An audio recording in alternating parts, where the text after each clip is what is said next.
مندوں کے لیے ایک زبردست مثال. ہم تربوز خریدتے ہیں، واٹر میلن. مثال کے طور پہ 5 کلو کا ایک تربوز ہم نے خریدا، اور جب اسے کھانے لگتے ہیں تو پہلے اس کا چھلکا اتارتے ہیں نا. 5 کلو میں سے کم از کم 1 کلو کا تو چھلکا نکل جاتا ہوگا، یعنی آلموسٹ 20%، 20% تو کم ہو جاتا ہے. مگر کیا کبھی ہمیں افسوس ہوتا ہے اس کا؟ کیا ہم سوچتے ہیں کہ ہم نے تو تربوز چھلکے کے ساتھ خریدا، چلو آج چھلکے کے ساتھ ہی کھا لیتے ہیں؟ ایسا نہیں کرتے نا.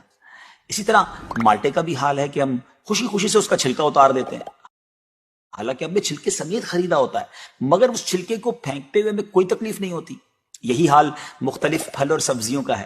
اچھا، ہم چکن بھی تو خریدتے ہیں، زندہ ثابت، اسی کو تولتے ہیں، تلواتے ہیں، پیسے دیتے ہیں، مگر جب کھانے کی باری آتی ہے، پکانے کی باری آتی ہے، تو اس کے بال، اس کی خال، اس کی آلائشیں نکل جاتی ہیں، تو ریٹ تو کم ہو جاتا ہے. مگر کبھی اس پر دکھ ہوتا ہے؟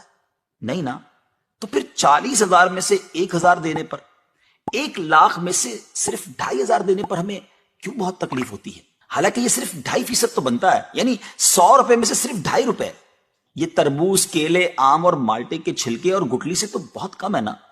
اسی تو زکوٰۃ فرمایا گیا. ہاں، ایک اور بات، سال میں ایک ہی بار دینا ہوتا ہے. مالٹے کا، تربوز کا تو ہر بار چھلکا اتارنا ہوتا ہے نا.